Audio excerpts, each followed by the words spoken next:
The Just Joust Comedy Calamity Open Mic Competition is brought to you by Quest Sound and Productions. Thank you very much, Quest. We love you. Also brought to you by Art of Bell Aim Photography. Thank you, Art of Bell. This week, we are welcoming Miss Shamanda Richardson to the stage. Excited to have her. Hell yeah. All right. What's going on, ladies and gentlemen? Greetings and salutations. I'm Happy Bones Jones, a.k.a. Woody Wood, if you're asking real nice, a.k.a. they call me the most. You gotta say the whole thing like a Tribe Called Quest. And I want to let you know that I'm here for you guys. If y'all need anything, all I gotta do is holler happy. You know what I'm saying? And I'll spring up like a genie. And if I can't do it for you, then I'm gonna get my man on it. You know what I'm saying? These are our judges tonight. We got Doug, James, as always. We got Mr. Onion, because he's got layers. And then Eulalio is here from Charlotte tonight. Hi, everybody. Yeah. So y'all make him feel welcome. Earlier he was like, what do I do? Do I roast him or do I really judge him or what's going on exactly? And I was like, you do you, man. You do whatever you think you want to do. I mean, if they suck and you want to roast them, then roast them motherfuckers, you know what I'm saying? Anyway, let me go back to the beginning. It's comedy night here at Fox's Lair. This is the Just Joust Comedy Calamity. This is a joke lab. What we do here is, I got some amateur comics. They're going to come up. They're going to do 7 minutes. Whenever they have 1 minute left, they're going to have a bell. Candace, can I get Hold on, I got a bell for you right here. Hold on, son. Dang, dang. It's gonna sound like that, but way better. Okay, not that one, but you know, something similar. Hold on. Oh, I didn't even realize. Yeah, that's not distracting. Yeah, I got a soundboard app, so y'all are in fucking trouble, man. Thanks to Stella. So I put up a premise every week on the website, happybonesjones.com, and everybody writes 7 minutes on it, or they come up with something that ties into it somehow, and they're judged by these three mofos, 1 to 5 in 5 different categories. So we try to have it be as non-biased as possible. But funny's funny, motherfucker. You know what I'm saying? You bring the funny, and that's all it is. You know what I'm saying? But so tonight we got some really cool stuff going on because our Jonathan Rachel's here. His Kill Tony debut is coming on YouTube tonight. Yeah. So lucky us, you know, the show's on a Monday night. His show's on a Monday night. So we are going to at 9 o'clock. We're going to turn it on to the Kill Tony show. And then we're going to have it on mute. But whenever we see Jonathan pop up there, we're all going to fucking unmute it and we're going to watch it together. It's going to be fun, bitches. Yeah. I'm excited like it's me going back on Kill Tony. So it's pretty fun. I've been like, we got to do it today, baby.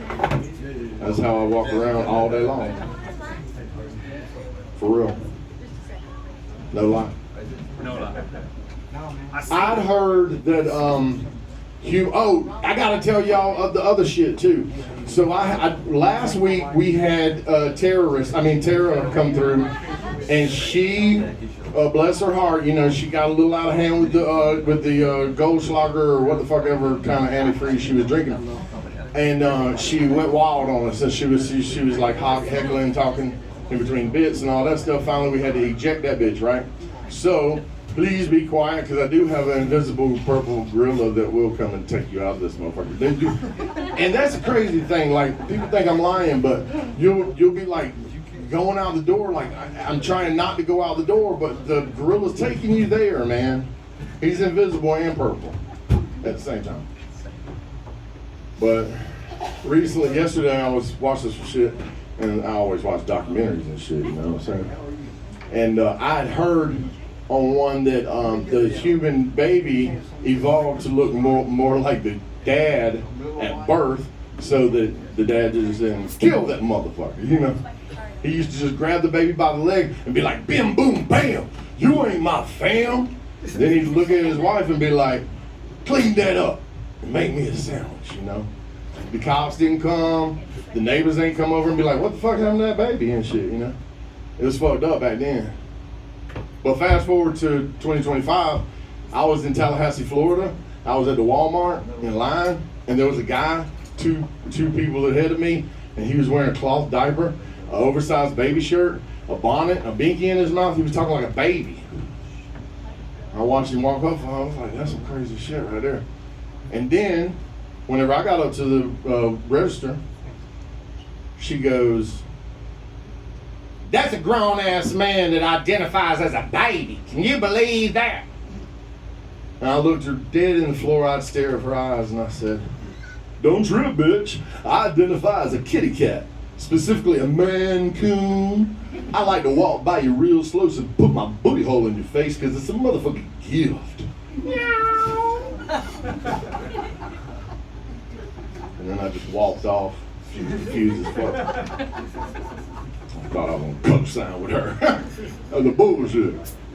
I was also thinking yesterday, I saw this thing about a cell phone, and I was like, man, that's crazy, because it got me thinking about it. You see, I was born in the 70s, raised up in the 80s, and I became a full-blown fucking weirdo in the 90s, you know what I'm saying? Back then, I was raised on, like, vinyl and vibes, you know what I'm saying? My dad was always smoking and lifting weights in the garage and shit. And so, What's up, bro? I wasn't, you know, I wasn't just a normal kid though. I had dreams, I had prophetic, crazy dreams that I really didn't know would come true. Hey, you're on your phone during the set.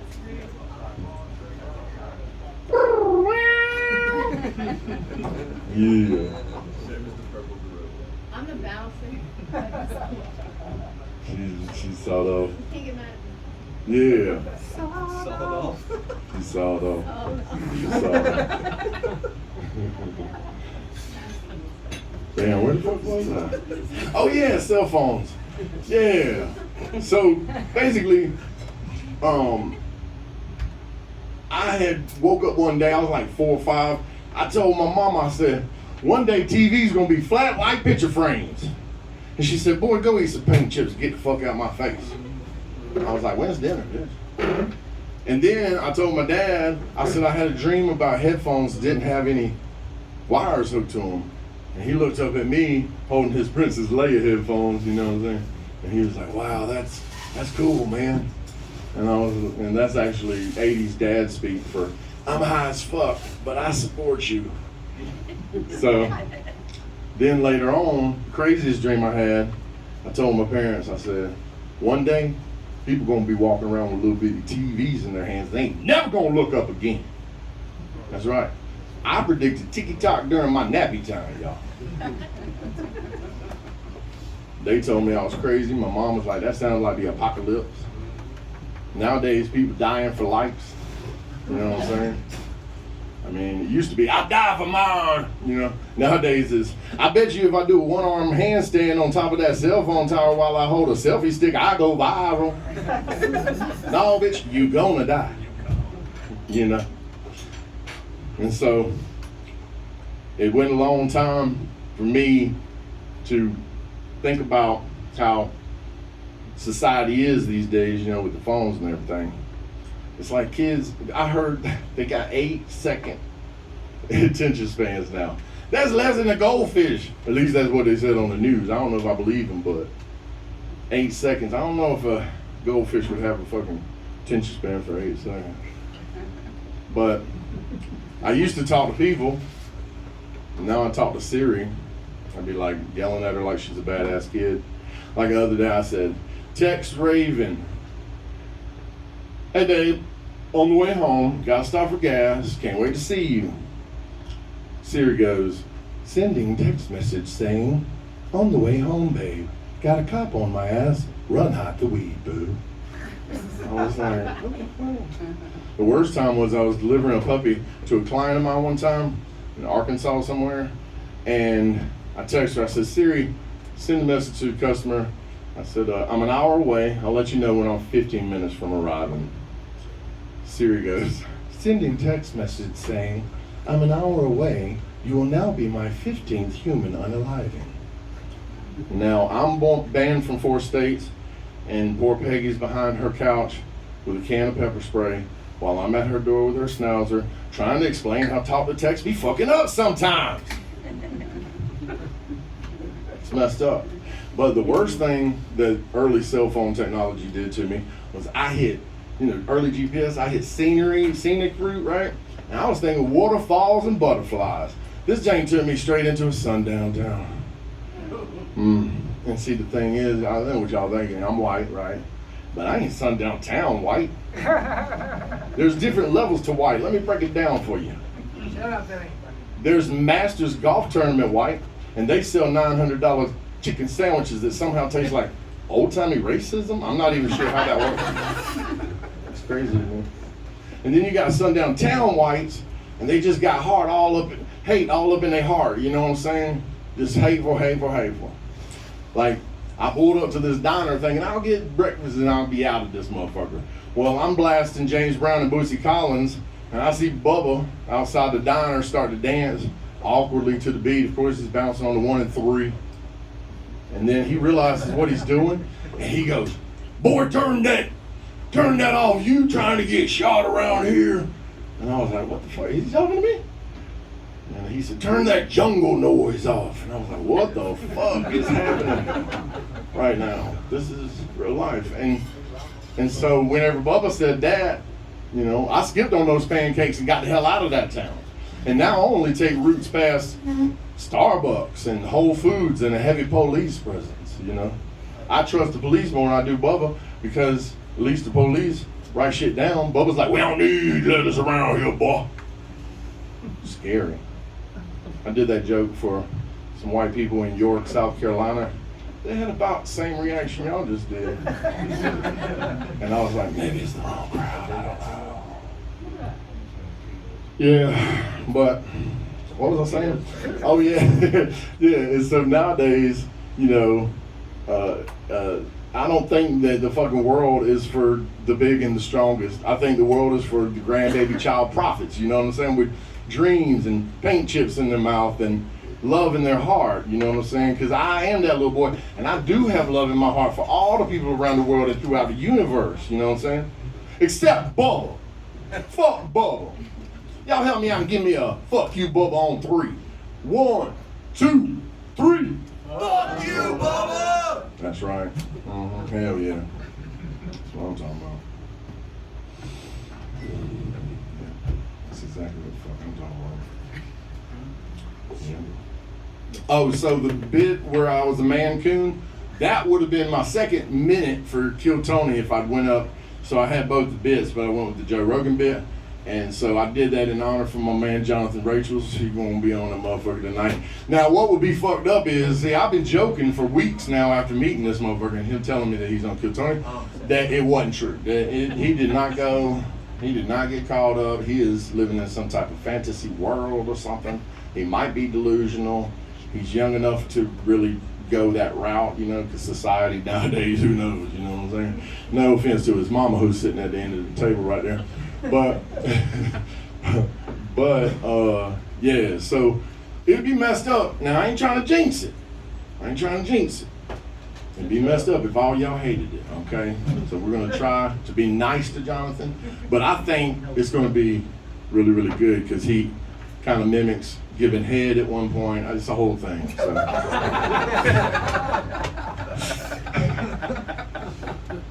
Yeah.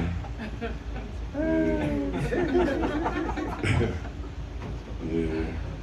So I'm gonna do a little bit of this because my melanated brother of 20 plus years is over here, Mr. Calvin, Mr. Coco Dillon. He's a saxophone player and he's also a guitar singer-songwriter. He has a band called Sounds of Brilliance. Y'all look them up. They're playing 4th of July at the Commons. And John told me to make sure you get him a stage plot and an input list. Why you bullshit?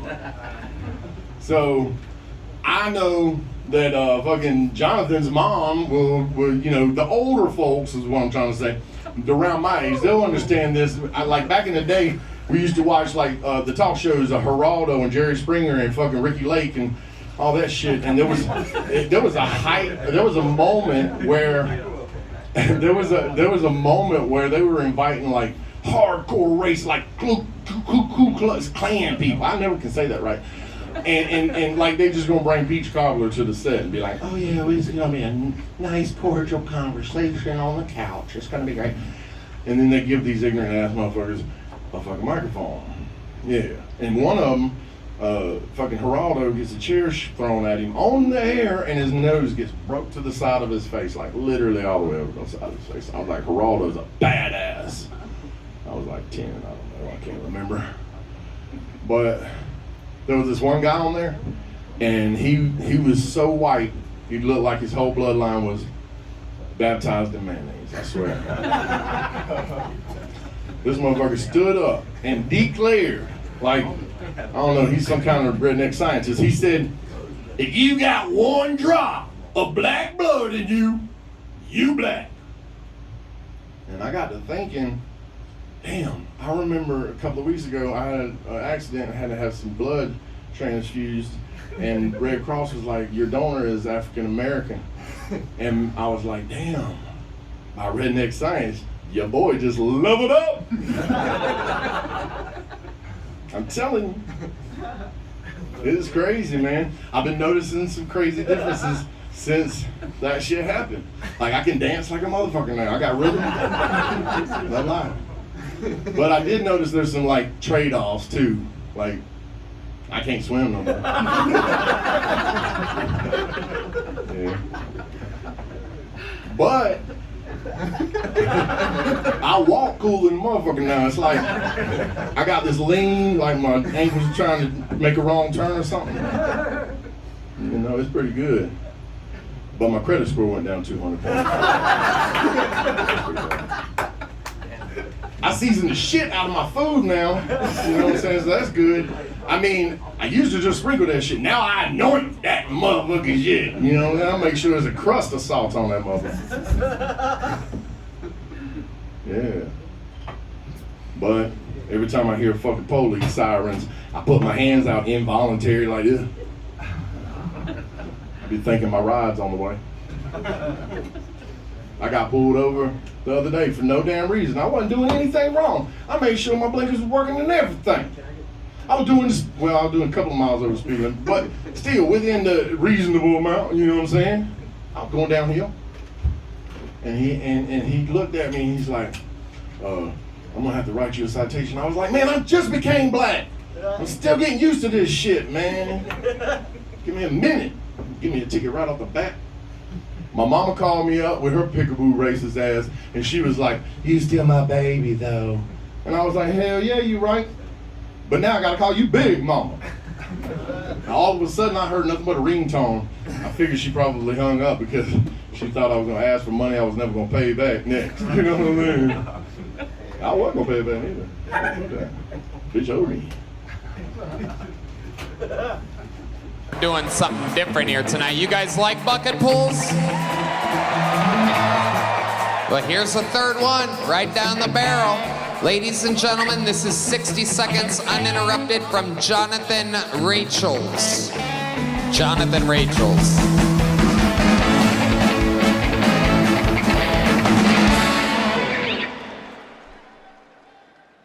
You know, it's kind of hard to gain people's respect when you look like Ari Maddie fucked MGK for his green card. But I was outside, and this old guy stared at me, and I was thinking, this could go two ways. He walks up to me, puts out his hand, and he says, man, I thought you were one of them gays. And so I grabbed his hand, and I pulled him real, real close, and I said, I am one of them gays.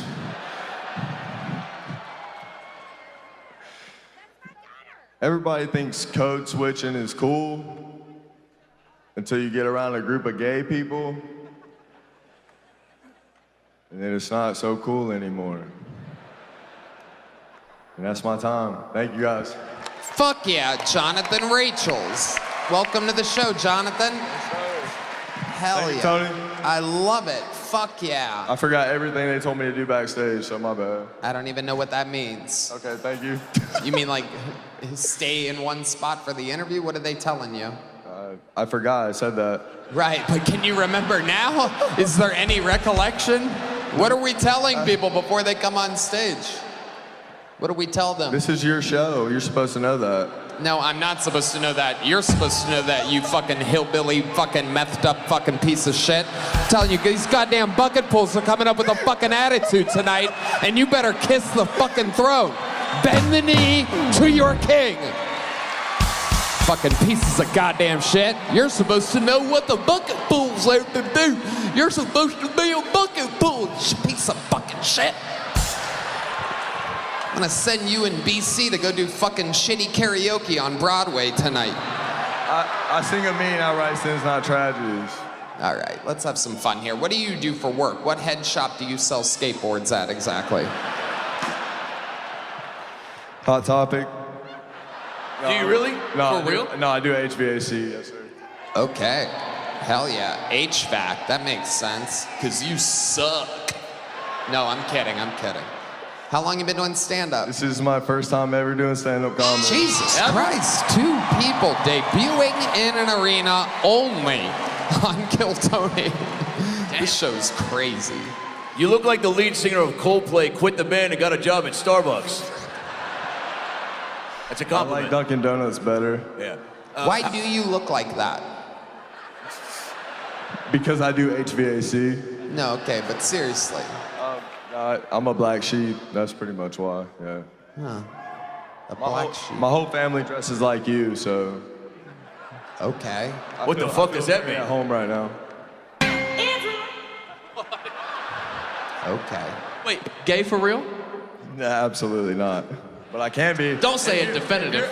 If you're asking, I can be. I could do better. Suck his dick! Suck his dick! Suck his dick! Suck Here we go. No, wait! Here we go. Live from the Whoa, Bridgestone Arena. You know how many women I just made jealous right now? You look like Paul Wall on Ozempic. God damn. Meet Davidson. It is an interesting look. I think what's standing out to me is it looks like you have hair growing over a tattoo. Am I seeing that correctly up there? You absolutely are. Yes. Did you get a tattoo on like a bald head and then grow your hair in afterwards? So my family has like a receding hairline, so before it happened to me, I was like, fuck that, and shaved my head and tattooed it, so. And then what? You went to Turkey and got the operation over the tattoo? Dude, I wish. I was born with a really small dick, so I've been trying since I That doesn't make any sense whatsoever. There's not a dick enhancement operation, or else Red Band would be in the hospital right now. Oh my God. Wait, which one of your tattoos is like the coolest tattoo? Like Okay, I love that you asked that. So my ex got the same tattoo of me, and so instead of covering it up, I have "Do not get matching tattoos with dumb bitches." Wow. With a dick arrow pointed to it. So. Wow. Not bad. That's pretty good. I also have a knee slapper. It says, "You crack me up." That's pretty good. Yeah, you don't have to tell that one good as out the loud, first but yeah. The first Okay. one's pretty cool. What do you do for fun, Jonathan? When you're not doing whatever it is that you do. HVAC. This is your first time doing stand-up. You must have some hobbies. No, man. Actually, You mean to tell me your entire personality is guy with tattoos? dude, I'm like the most famous person at my local Circle K. I just want you to know that. Okay. That's a big deal. Yeah, he used to let people fuck his ear gauge for $1 in the parking lot. Kit Kats are expensive. What's your favorite thing to get at Circle K? Don't think, just answer. You're at Circle K now, what are you buying? Go! To buy at Circle K. I'm sorry. Water. Okay, good question, Tony Caruso. We love it when Tony Caruso. fuck it up! Why don't you ask 4 follow-up questions to the Circle K thing? All right. Okay. Jonathan. Well, okay. Well, go drink some water, buddy. There's a little joke book. Oh, wow. Mr. Cool Guy with the tattoos, with the ear gauges. You're from Nashville? Jesus. You're from Nashville? From Augusta, Georgia. There he goes. There you go. Boo Augusta, everybody. There you go. From Boo City. Ear gauges. You're from Nashville? Jesus. You're from Nashville? From Augusta, Georgia. There he goes. There you go. Boo Augusta, everybody. There you go. All right, read that shit. So, I got some questions for you. Do you remember it like that? Dude, I don't remember shit. Yeah, I'm telling you, dude. Whenever I watched mine back, I was like, I did not remember doing that well. It was all like kind of a blackout moment. But you did it to a lot more motherfuckers than me. I was like, for 400 people. How many motherfuckers was in there? 15,000. You shut the fuck up. Well, you was cool on stage for that many motherfuckers, man. So that was dope. I hope y'all were okay with us doing that. Most of his family and friends are here, so fuck y'all. If y'all want to fight, we go outside. That's his name, and you can't wear it out, bitches.